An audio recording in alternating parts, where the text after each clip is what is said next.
Sine alpha cos alpha into cos beta. ये put कर दिया मैंने साइन बीटा की जगह पे यहाँ पे। ठीक है, वो वाली वैल्यू को 5 as it is. Sine beta की वैल्यू है 3 sin alpha upon cos alpha और इंटू कॉस बीटा। ठीक है, और एक कॉस बीटा यहाँ ऑलरेडी है, इक्वल टू लिखा है 3 sin अल्फा कॉस अल्फा। ये लिखा है। ठीक है, देखो इससे बहुत कुछ हेल्प मिल गई है। वो क्या, साइन अल्फा से साइन अल्फा उड़ गया, A3 से A3 उड़ गया, ये हो गया कॉस स्क्वायर बीटा। सो 5 cos स्क्वायर बीटा। ये कॉस स्क्वायर अल्फा उधर ले जाओ, सो कॉस स्क्वायर अल्फा के अलावा आ गया ये 5 cos square beta cos square alpha के बराबर आ गया है। ठीक है, स्क्वायर रूट तो डायरेक्ट नहीं लेना चाहिए, वैसे ले सकते हैं क्या। टेन अल्फा तो मैं वही कोशिश कर रहा हूँ, बना तो सकते हैं अब तो टेन अल्फा, लेकिन क्या बना दिया जाए, दिक्कत ये है। आया तो अच्छा सही टर्म है, लेकिन दिक्कत ये है वहां टेन अल्फा की वैल्यू चाहिए थी।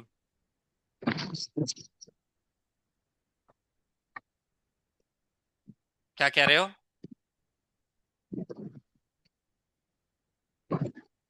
वो तो पहले ही टेन अल्फा ही था वैसे भी, मैंने लिखा है साइन कॉस तो। अरे यहाँ टेन ही तो था ये, मैंने लिखा है साइन कॉस तो। मैं सोच रहा हूँ कुछ ना कुछ तो रिजल्ट मिले, वो से क्वेश्चन में इसको सब्स्टिट्यूट करें, कुछ ना कुछ तो ऐसा करना ही पड़ेगा ना। साइन कॉस पूरा ही बन गया, वैसे कॉस स्क्वायर अल्फा की वैल्यू अब मुझे बीटा के टर्म्स में पूरी पता है, तो यहाँ कॉस की वैल्यू पुट कर दूं या साइन की या टेन की। दिक्कत ये है कि ऐसी सिचुएशन दी है, डायरेक्ट नहीं बन रहा कुछ भी। सॉल्वेबल भी है लेकिन फिर भी डायरेक्ट कुछ नहीं बन रहा है, टेन अल्फा की वैल्यू डायरेक्ट नहीं मिल रही है। स्क्वायर कर दिया जाए उस इक्वेशन का तो कॉस स्क्वायर के टर्म मिलेंगे, मिलेंगे तो सही। दिक्कत ये है कि अल्फा बीटा के टर्म्स में आया है, नहीं चाहिए तो वैसे ही अल्फा की जगह बीटा वैल्यू पुट भी कर दूं तो भी दिक्कत है। इसका स्क्वायर करूंगा तो साइन स्क्वायर कॉस स्क्वायर सब मिल रहे हैं वैसे तो।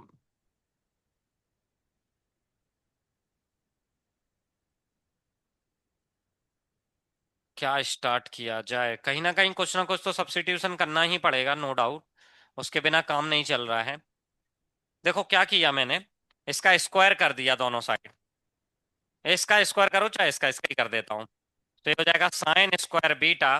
क्या है, बी स्क्वायर के टर्म्स में ये आइडेंटिटी मिली है तो स्क्वायर में मुझे कैलकुलेशन करने में सुविधा हो जाएगी। 9 as it is, sine square alpha को लिखा मैंने 1 - cos square alpha, cos square alpha cos square beta as it is, और डिनोमिनेटर में cos square alpha as it is. अब कॉस स्क्वायर अल्फा की जगह बीटा में पूरा पुट किया जा सकता है। कॉस स्क्वायर अल्फा की बीट वैल्यू पुट कर दी 5 cos स्क्वायर बीटा, तो बीटा में इक्वेशन बन गई, सॉल्व हो गया फिर। देखो कर रहा हूं मैं, sine square beta equal to 9 1 - cos square alpha की जगह पुट किया 5 cos स्क्वायर बीटा, और cos square beta upon cos square alpha की जगह पुट किया 5 cos square beta. Cos square beta से कॉस स्क्वायर बीटा कट गया, इसको भी 1 - cos स्क्वायर बीटा लिख सकते, कॉस स्क्वायर बीटा की वैल्यू मिल गई कुल मिला के। कॉस बीटा की मिल जाएगी तो काम हो जाएगा हमारा, टेन बीटा भी तो मिल ही जाएगा ना, वहां पुट कर देंगे या यहाँ पुट कर देंगे तो अल्फा भी मिल जाएगा। कुल मिला के वैल्यू मिली मुझे, कुल मिला के साइन स्क्वायर बीटा को लिखा 1 - cos स्क्वायर बीटा। 9 को अंदर ले जाओ तो ये जाएगा 9 - 45, ये 5 इधर ले आया डिनोमिनेटर वाला 5, 45 cos स्क्वायर बीटा। एक 5 उधर जाके ना इधर वाला ले आओ तो ये हो जाएगा -5। अब थोड़ा इसे छोटा कर देता हूं पहले,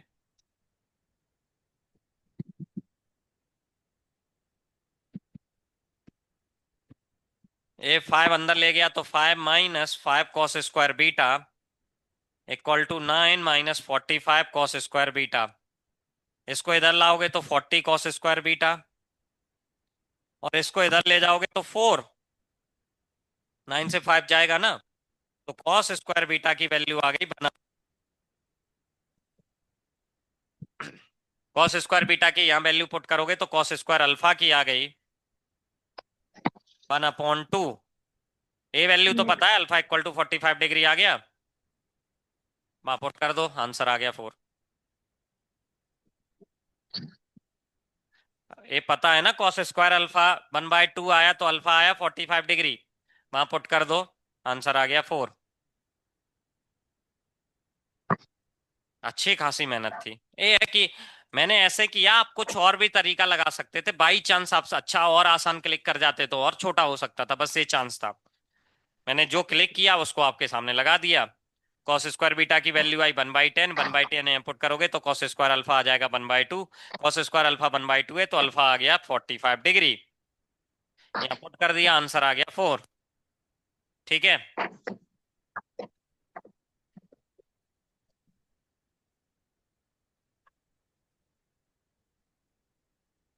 चलो इसके आगे के क्वेश्चन कल की क्लास में करेंगे, अभी नहीं कर रहे हैं। ठीक है, इससे आगे के क्वेश्चन कल करेंगे, आज नहीं कर रहे हैं। आज थोड़ा सा और आगे का पढ़ लेते हैं, नया टॉपिक स्टार्ट कर देते हैं। ठीक है।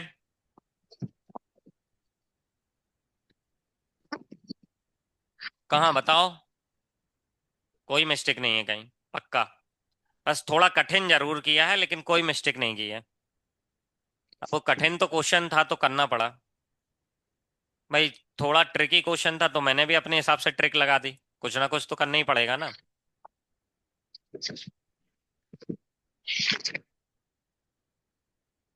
अब मुझे थोड़ा आसान ट्रिक सूझ रही है एक।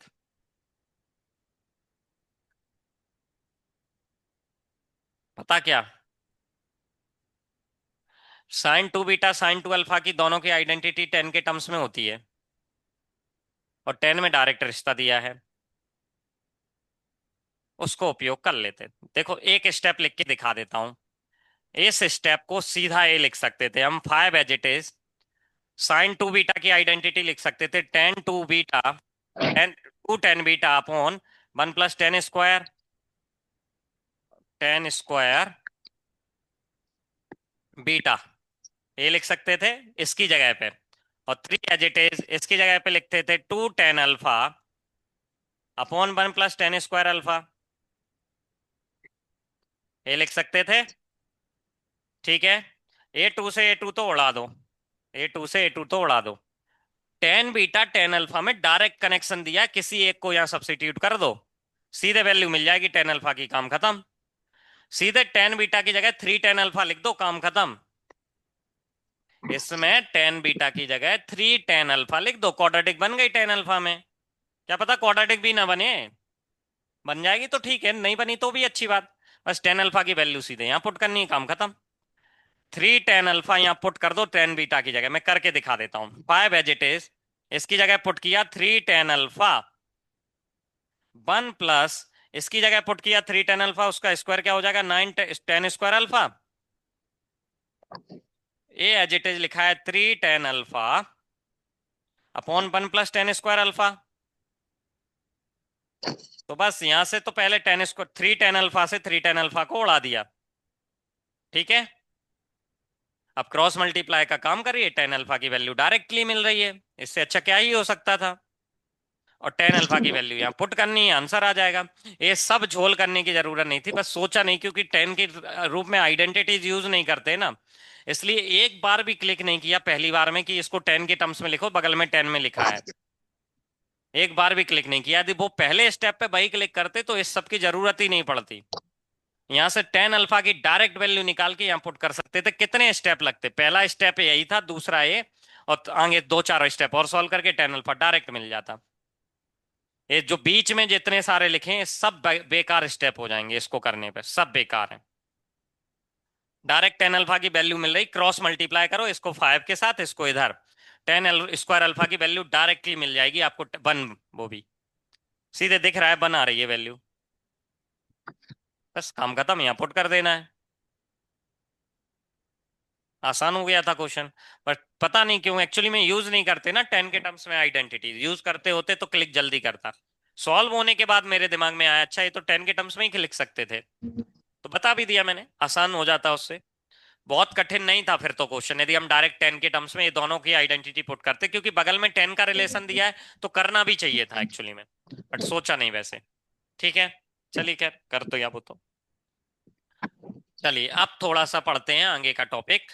तो जल्दी से याद दिला दूं मैं, आप क्या जानते हैं पहले से, उस पर बेस्ड क्वेश्चन करा रहा हूं फिर, ठीक है। आप पहले से क्या क्या जानते हैं वो याद दिला रहा हूं फटाफट पहले। तो आप जानते हैं, इसको कहते हैं बाय एक्सिस, वर्टिकल लाइन को कहा जाता है बाय एक्सिस, हॉरिजॉन्टल को कहा जाता है एक्स एक्सिस, जिस पे दोनों मिलते हैं उसे क्या कहते हैं, ओरिजिन। जिस पे दोनों मिलते हैं ओरिजिन, इसे कहते हैं फर्स्ट क्वाड्रेंट, इसे सेकंड, इसे थर्ड, इसे फोर्थ। ठीक है, ये सब पहले से जानते हैं, हम बस याद दिला रहा हूं जल्दी जल्दी, ठीक है। फर्स्ट सेकंड थर्ड फोर्थ, ठीक है। अब आते हैं कॉर्ड के, ये तो था बिना कोऑर्डिनेट का यूज किया, अब कोऑर्डिनेट आ रहे हैं, ठीक है। फर्स्ट सेकंड थर्ड फोर्थ, फिर मैंने कोई पॉइंट यहाँ ले लिया, इस तक पहुंचने के लिए एक्स में जितने स्टेप चले, बाय में जितने स्टेप चले, इसके कोऑर्डिनेट हो जाएंगे। सो 5,4 इसके कोऑर्डिनेट हो गए, 5,4 इसके कोऑर्डिनेट हो गए। जो पहले लिखा जाएगा वो एक्स के लिए टर्म होगा हमेशा, बाद वाला बाय का टर्म होगा, पहली चीज। दूसरी चीज है, एक्स वाले टर्म को कहा जाता है एब्सिसा, बाय वाले टर्म को कहा जाता है ऑर्डिनेट। एक्स वाले टर्म को कहा जाता है एब्सिसा और बाय वाले टर्म को कहा जाता है ऑर्डिनेट, और पूरे को मिला के कहा जाता है, पूरे को मिला के कहा जाता है कोऑर्डिनेट। और इस सिस्टम को कहा जाता है रेक्टेंगुलर कोऑर्डिनेट सिस्टम। ठीक है, पहले क्वाड्रेंट में दोनों पॉजिटिव, दूसरे में एक्स नेगेटिव बाय पॉजिटिव, तीसरे में एक्स और बाय दोनों नेगेटिव, चौथे में x positive Y negative. Clear है, अरे बाउंड्री से ही पता चल रहा है।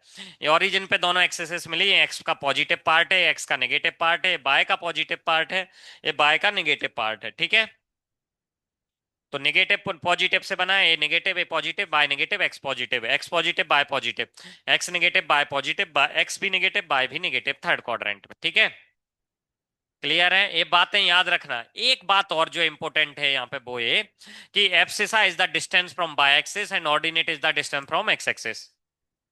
अच्छा, हिंदी में बोलना है। एब्सिसा जो है वो बाय एक्सिस से डिस्टेंस के बराबर होता है एक्स कोऑर्डिनेट है, लेकिन बाय एक्सिस से डिस्टेंस होती है, जो 5 यूनिट डिस्टेंस है यहां से है, ये डिस्टेंस बाय एक्सिस से डिस्टेंस है। और ये जो 4 यूनिट डिस्टेंस है वो एक्स एक्सिस से डिस्टेंस है, ये वाली डिस्टेंस है।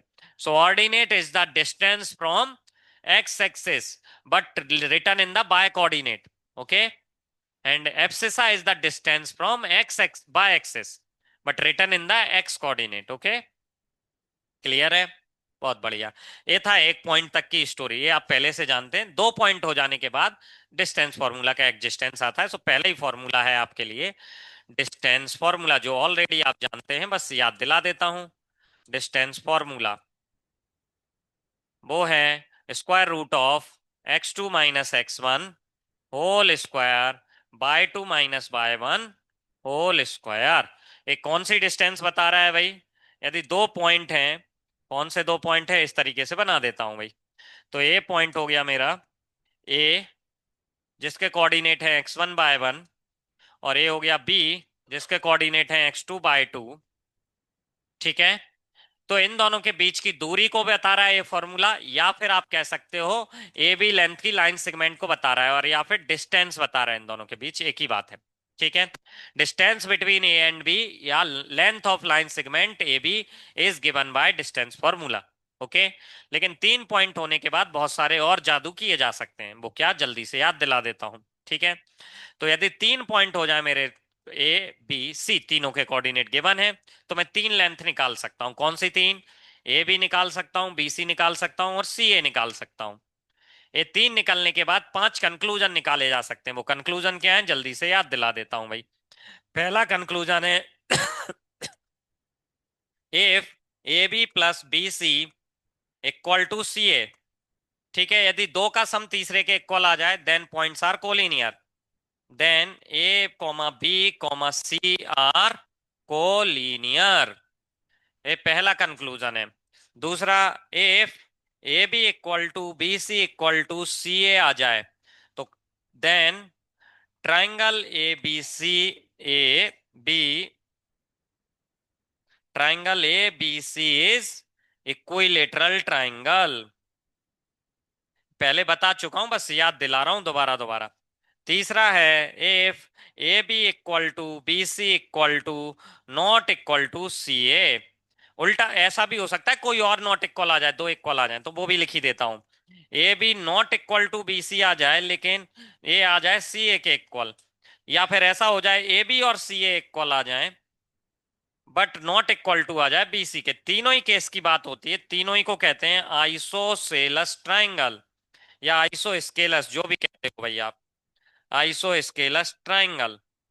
ठीक है, एथ होता है आइसोस्केलस ट्राइंगल। तीसरा है स्केलेन, तीनों नॉट इक्वल आ जाए तो। और चौथा है पाइथागोरस ट्रिपलेट बन जाए तो right angle triangle.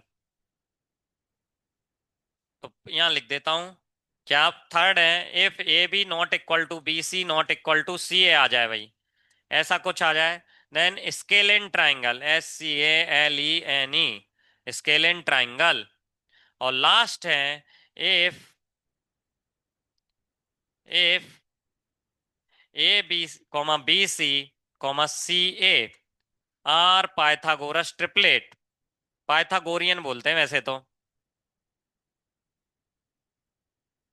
Triplet, T R I P L E T, then right angle triangle.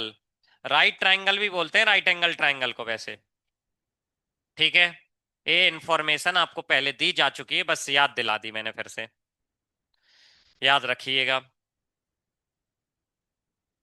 और 4 पॉइंट हो जाएं तो क्वाड्रिलेटरल्स, 4 टाइप के आप पता कर सकते हैं, square, rhombus, rectangle and parallelogram.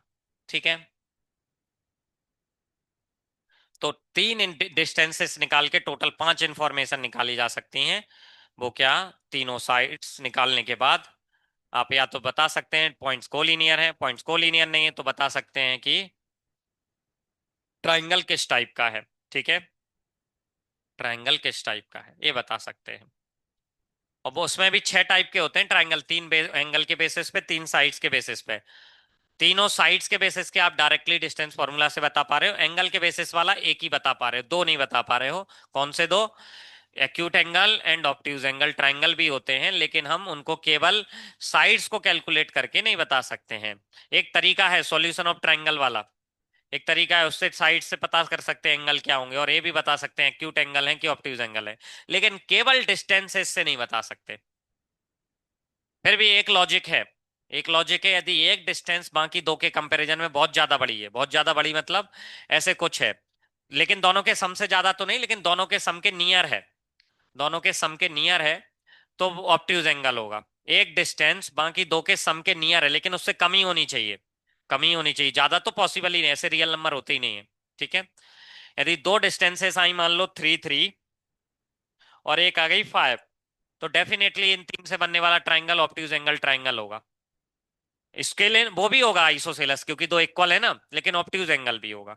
ठीक है, इन दो के सम के नियर आ रहा है ना ये नंबर, तो हमेशा ऑब्ट्यूज एंगल ट्राइंगल होगा।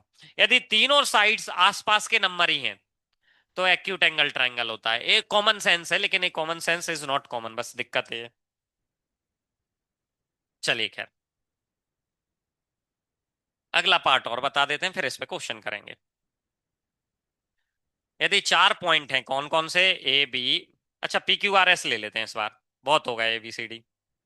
तो 4 पॉइंट मेरे पास हैं, P comma Q comma R comma S. इनकी इंफॉर्मेशन क्या दी जाएगी, इनके कोऑर्डिनेट्स दिए जाएंगे, x1/1 x2/2 x3/3। ठीक है, x1/1 इसके कोऑर्डिनेट दे दिए, x2/2 इसके कोऑर्डिनेट दे दिए, रहने दो कोऑर्डिनेट लिखना ही क्यों है, सीधे इंफॉर्मेशन से लिखते हैं। तो आप 6 लेंथ्स को कैलकुलेट कर सकते हैं। कौन कौन सी 6 लेंथ्स कैलकुलेट कर सकते हैं, P से Q, Q से R, R से S और S से P, इनको कहते हैं साइड्स। और दो इंफॉर्मेशन और, P से R और Q से S, इनको कहते हैं डायगोनल्स। ठीक है, इनको कहते हैं डायगोनल्स। और यदि ये 6 इंफॉर्मेशन आपने निकाल ली, उनमें से पहला रिजल्ट ऐसा मिल रहा है आपको, P Q equal to R S, Q R equal to S P and P R not equal to Q S, इस सिचुएशन को कहा जाता है पैरेललोग्राम। इस सिचुएशन को कहा जाता है parallelogram. Opposite side equal, P Q equal to R S, Q R equal to S P, but diagonal not equal. Diagonal equal नहीं है लेकिन अपोजिट साइड इक्वल है, तो उस सिचुएशन को कहा जाता है पैरेललोग्राम। पैरेललोग्राम का किसी को हिंदी नाम पता है? हिंदी या मराठी?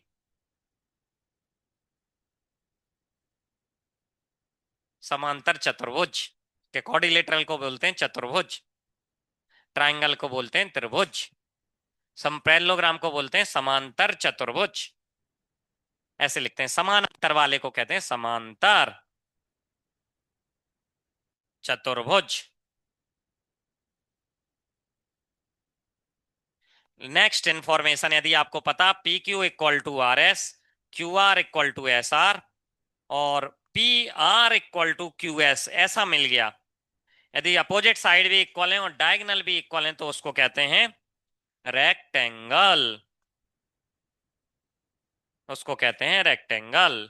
अगली इंफॉर्मेशन है, यदि P Q equal to Q R equal to R S equal to S P आ जाए, एस पी आ जाए, but P R and Q S not equal आ जाए, साइड्स इक्वल आए, डायगोनल इक्वल नहीं आए, तो इसको कहा जाता है रोम्बस। ठीक है, last information, P Q, Q R, R S, S P सब इक्वल हैं और P R equal to Q S है, यदि इसको कहा जाता है स्क्वायर। इसको कहा जाता है स्क्वायर। ठीक है, लेकिन आपको केवल इतनी ही चीजें नहीं पूछी जाती हैं, और क्या पूछ सकते हैं भाई? पेरीमीटर पूछ सकते हैं क्वाड्रिलेटरल का। ठीक है, चारों लेंथ निकाल के आप पेरीमीटर निकाल सकते हैं, एरिया निकाल सकते हैं। सो जस्ट याद दिलाने के लिए बता रहा हूं कि पैरेललोग्राम के एरिया का फॉर्मूला होता है length in, base into height. Parallelogram के एरिया का फॉर्मूला 1/2 ट्रायंगल में होता है, इसमें नहीं। ठीक है, हाँ वो अलग है, वो ट्रेपेजियम का है, sum of parallel side upon two into height. ठीक है, वो ट्रेपेजियम का है। पैरेललोग्राम का होता है लेंथ इनटू ब्रेड्थ वैसे, लेकिन वो रेक्टेंगल पे काम करता है, पैरेललोग्राम में हाइट चाहिए पड़ती है। ठीक है, सो पैरेललोग्राम के एरिया का फॉर्मूला होता है लेंथ इनटू हाइट। हाइट चाहिए इसमें, या बेस इनटू हाइट कह दो। रेक्टेंगल का होता है लेंथ इनटू ब्रेड्थ। रोम्बस का होता है half d1 d2। Half of d1 d2, d1 d2 क्या है? Diagonals. Half of d1 d2। और रेक्ट स्क्वायर का होता है साइड का स्क्वायर। लेकिन एक बात और बता दूं, स्क्वायर पे बाकी तीनों फॉर्मूले भी लागू होते हैं। मतलब क्या? आपका पैरेललोग्राम का फॉर्मूला क्या है? लेंथ इनटू हाइट, या लेंथ बेस इनटू हाइट। वो भी रेक्टेंगल स्क्वायर पे लगाओगे चलेगा, वो किसी पे भी लगाओगे सब पे चलेगा वो। रोम्बस पे भी चलेगा, रेक्टेंगल पे भी चलेगा। कौन सा? लेंथ इंटू हाइट या बेस इंटू हाइट।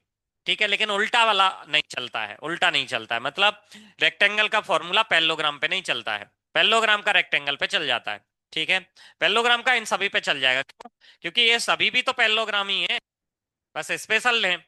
ठीक है ना, ये सभी के सभी पैरेललोग्राम है, क्योंकि हाफ d1 d2 केवल इन दोनों पे ही चलता है। हाफ d1 d2 केवल इन दोनों पे ही चलता है, वैसे काइट पे भी चल जाता है। काइट भी एक स्पेशल टाइप कोऑर्डिनेटरल होता है, उस पर भी चल जाता है हाफ d1 d2।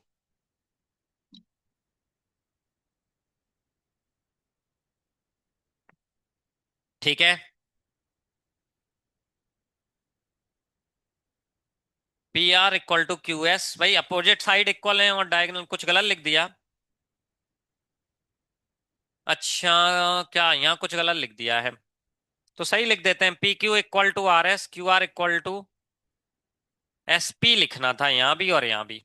पी नहीं, मिस कर, पी मिस कर गए यहाँ पे भी और यहाँ पे भी। तो यहाँ होना चाहिए था एस पी और यहाँ होना चाहिए था क्यू एस, यहाँ भी एस पी यहाँ भी क्यू एस।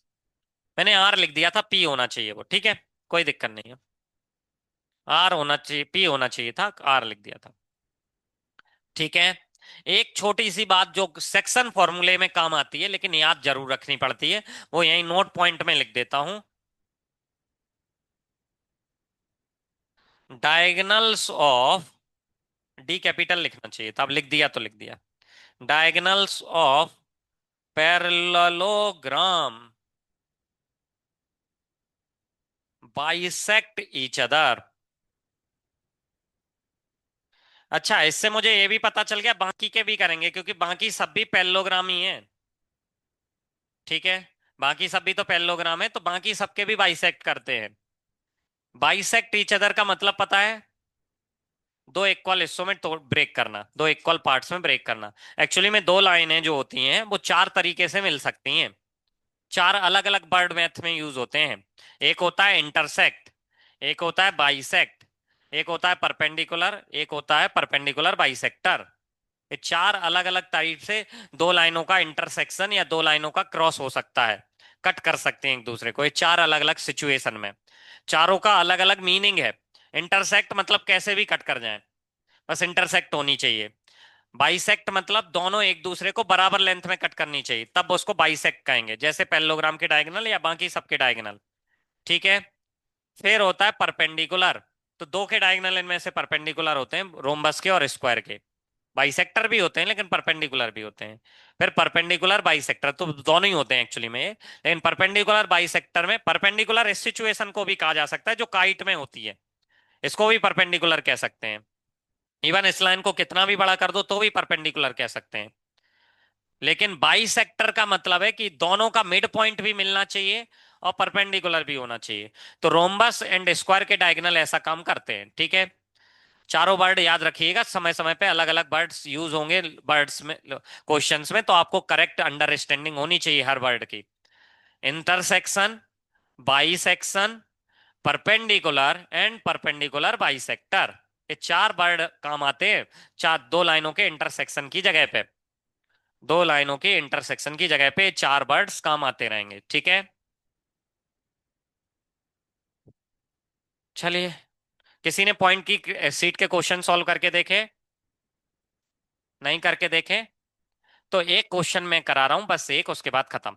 अभी एक करा रहा हूं केवल। डिस्टेंस फॉर्मूला बेस्ड ही क्वेश्चन है, क्वेश्चन नंबर 8 सीट का, पॉइंट की सीट का क्वेश्चन नंबर 8। कर लिया? बढ़िया है। क्वेश्चन नंबर 8 पॉइंट की सीट का, क्वेश्चन में क्या दिया है वो यहां बता देता हूं मैं। क्वेश्चन में क्या दिया है वो मैं यहां बता देता हूं।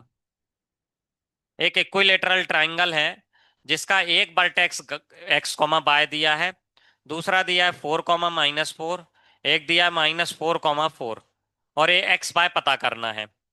इक्विलेटरल ट्राइंगल है, क्वेश्चन में खुद ही लिखा है, क्वेश्चन नंबर 8।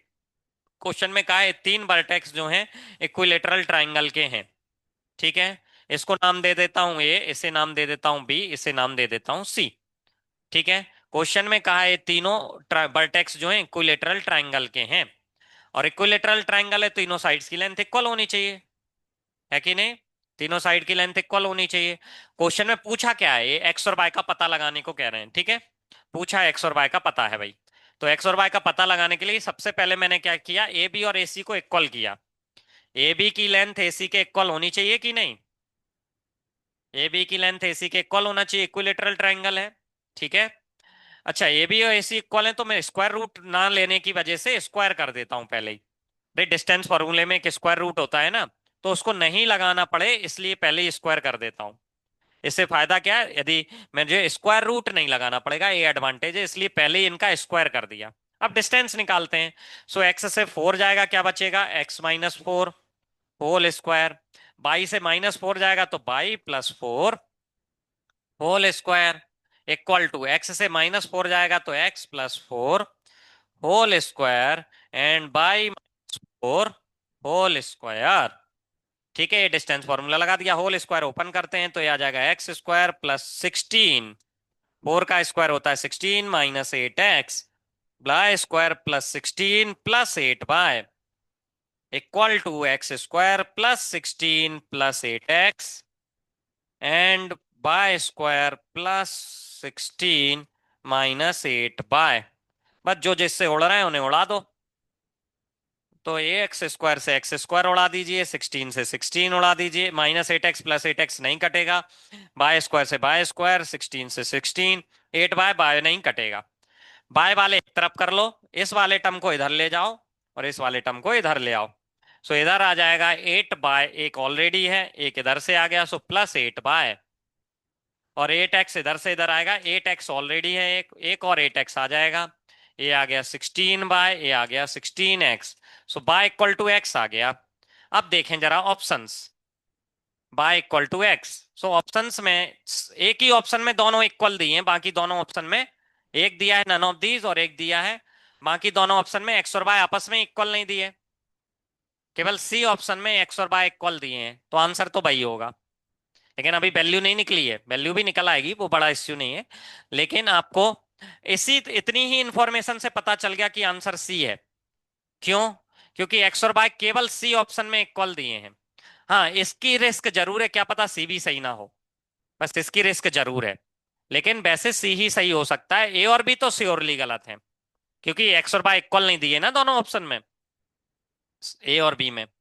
तो आंसर तो सी है, लेकिन पता करना है तो कैसे करेंगे? अब इसकी लेंथ किसी भी एक साइड से इक्वल कर दो। तो ये लिखी हुई है, इन दोनों की आपस में निकाल देता हूं। ए बी की ये लिखी हुई है, तो मैं क्या कर रहा हूं, ए बी स्क्वायर को इक्वल कर रहा हूं बी सी स्क्वायर के। इसको सॉल्व और कर देता हूं, इससे आंसर आ जाएगा मेरा। ए बी स्क्वायर को बी सी स्क्वायर के इक्वल करूंगा तो ये आ जाएगा X minus four whole square Y plus four whole square. इन दोनों का डिफरेंस करूंगा तो eight square plus eight square. ठीक है, इसको सॉल्व कर लेते हैं जल्दी से।